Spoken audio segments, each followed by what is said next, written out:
Hi friends, welcome to Mom's World. இன்றைக்கி 1/4 கிலோக்கான brownie recipe இது வந்து பார்க்கலாம்.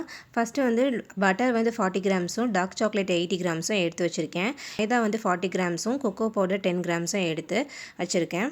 இப்போ வந்து டபுள் பாய்லர் மெத்தடில் ரொம்ப கருக விட்டுறாம பட்டரையும் சாக்லேட்டையும் ஸோ நீங்கள் வந்து மிக்ஸ் பண்ணிகிட்டே இருக்கணும். ஸ்டவ்வை வந்து ஆஃப் பண்ணிவிடுங்க. அந்த ஹீட்லேயே வந்து மெல்ட் ஆகிடும். ஸோ நல்லா மிக்ஸ் பண்ணி மட்டும் விட்டுருங்க. அடுத்து நம்ம சர்க்கரையை அளந்துக்கலாம். ஒயிட் கலர் பவுடர் பண்ண சுகர் வந்து 40 கிராம்ஸும் ப்ரௌன் சுகர் வந்து 40 கிராம்ஸும் எடுத்திருக்கேன். நீங்கள் ரெண்டுமே வந்து சேர்த்து பவுடர் பண்ணி மொத்தமாக வந்து நம்ம சேர்த்துக்கலாம். டோட்டலாக வந்து 80 கிராம்ஸ் வந்தால் எடுத்துக்கணும். நெக்ஸ்ட்டு வந்து நல்லா மிக்ஸ் பண்ணி எடுத்துக்கலாம் பட்டரையும் சாக்லேட்டையும். ரொம்பியும் ஹாட்டாகவும் இருக்கக்கூடாது, ரொம்பியும் கோல்டாகவும் ஆகிடக்கூடாது. வார்மாக வச்ச மாதிரி இருக்கணும். ஸோ இதை வந்து நம்ம எக் பீட் பண்ணுற வரைக்கும் ஆற விட்டுறலாம். 6 inch ஸ்கொயர் டின்னில் ஆயில் க்ரீஸ் பண்ணிவிட்டு பட்டர் ஷீட் போட்டு எடுத்து வச்சுருக்கேன். இந்த சைடு ஈரமில்லாத பவுலில் வந்து ஒரு முட்டையை வந்து ஆட் பண்ணிக்கிறேன். ஸ்லோ ஸ்பீடில் 1 மினிட்டுக்கு பீட் பண்ணி எடுத்துக்கோங்க. அதெல்லாம் பீட் பண்ணதுக்கப்புறம் நல்லா ஃபார்மியாக வந்ததுக்கப்புறம் நம்ம வந்து சர்க்கரையை கொஞ்சம் கொஞ்சமாக ஆட் பண்ணிக்கலாம். சர்க்கரையும் மெல்ட் ஆகணும், ப்ரௌன் சுகரும் மெல்ட் ஆகணும். அதுக்கு நீங்கள் ப்ரௌன் சுகரையும் சர்க்கரையும் வந்து நீங்கள் பவுடர் பண்ணி சேர்த்திங்கன்னா உங்களுக்கு ஈஸியாக இருக்கும். பிக்னர்ஸுக்கு நல்லா லைட் கலரில் வர வரைக்கும் நல்லா பீட் பண்ணி எடுத்துக்கோங்க. 2 to 3 மினிட்ஸ்க்கு பீட் பண்ணணும். அதுக்கப்புறம் நம்ம இந்த மெல்ட் பண்ணி வச்சுருக்க சாக்லேட் பட்டரை வந்து மிக்ஸை வந்து உள்ளே சேர்த்துக்கலாம். 1 நிமிஷத்துக்கு பீட் பண்ணி எடுத்துக்கலாம். டோட்டலாக வந்து 4 to 5 மினிட்ஸ் அளவுக்கு தான் நம்ம பீட் பண்ணி எடுத்துருக்கணும். அதுக்கு மேலே போயிடுச்சுன்னா ரொம்ப ஹார்டாக போயிடும். ஸோ இப்போ மாவை கொட்டி நம்ம மிக்ஸ் பண்ணி எடுத்துக்கலாம். நல்லா ஜென்டலாக எல்லா பக்கமும் படுற மாதிரி மிக்ஸ் பண்ணி எடுத்துக்கோங்க. உங்களுக்கு தெரியல அப்படின்னா அதையும் நீங்கள் 10 செகண்ட்ஸுக்கு வந்து விஸ்கு வச்சோ இல்லாட்டி பீட்ரு வச்சே நீங்கள் மிக்ஸ் பண்ணி எடுத்துக்கலாம்.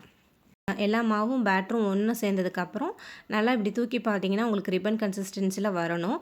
ஸோ இந்த மாதிரி வந்துச்சுன்னா போரிங் கன்சிஸ்டன்சியில் வந்துச்சுன்னா உங்களுக்கு கரெக்டாக இருக்குதுன்னு அர்த்தம்.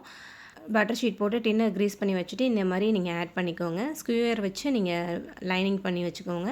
இல்லைன்னா நடுவில் மட்டும் டோம் ஷேப்பில் வந்துடும், டொப்புன்னு வரும், இல்லாட்டி கிராக் விழுந்துடும். ஸோ அதனால் நீங்கள் ஸ்க்யூயர் வச்சு லைன் பண்ணி எடுத்துக்கோங்க. நெக்ஸ்ட் வந்து ப்ரீஹீட் பண்ண ஓடிஜியில் 160 டிகிரியில் ப்ரீஹீட் பண்ண ஓடிஜியில் 10 மினிட்ஸ் ப்ரீஹீட் பண்ணிவிட்டு நான் 25 மினிட்ஸ் வந்து பேக் பண்ணி எடுத்துக்கிறேன். ஒவ்வொருத்தவங்களோட ஓடிஜியும் வந்து ஒவ்வொரு டைமிங் வந்து காட்டும். ஸோ அதனால் பிக்னஸாக இருந்தீங்கன்னா ஃபஸ்ட்டு ஒரு 20 மினிட்ஸ்க்கு பேக் பண்ணி பார்த்துட்டு டூத் பிக் வச்சு நீங்கள் செக் பண்ணி பாருங்கள். அந்த ஸ்டிக்கில் வந்து க்ரம்பிள்ஸ் மாதிரி வரணும், சின்ன சின்ன பீசஸாக ஒட்டி இருக்கணும், ஆனால் வந்து பேக் ஆகி இருக்கணும். அந்த ஒட்டினதை நீங்கள் எடுத்து பார்த்தீங்கன்னா இந்த மாதிரி பால் மாதிரி ஒட்டாமல் உருட்டி பார்த்திங்கன்னா வரும், அந்த மாதிரி இருக்கணும். ஸோ அப்படி இருந்தால் தான் அது வந்து ஃபஜ்ஜி ப்ரௌனியாக இருக்கும். ஸோ இந்த மாதிரி ட்ரை பண்ணி பாருங்கள். 2 to 4 ஹவர்ஸ் கழித்து நீங்கள் வந்து நல்லா கூல் டவுன் ஆனதுக்கப்புறம் பீஸ் போடுங்க. அப்போ தான் பீசஸ் வந்து கரெக்டாக அழகான ஷேப்பில் வரும், இல்லாட்டி வந்து கொலன்னு ஆகிடும். ஸோ அந்த மாதிரி வந்து பீசஸ் வந்து சரியாக வராது. ஸோ இந்த மாதிரி ட்ரை பண்ணி பாருங்கள்.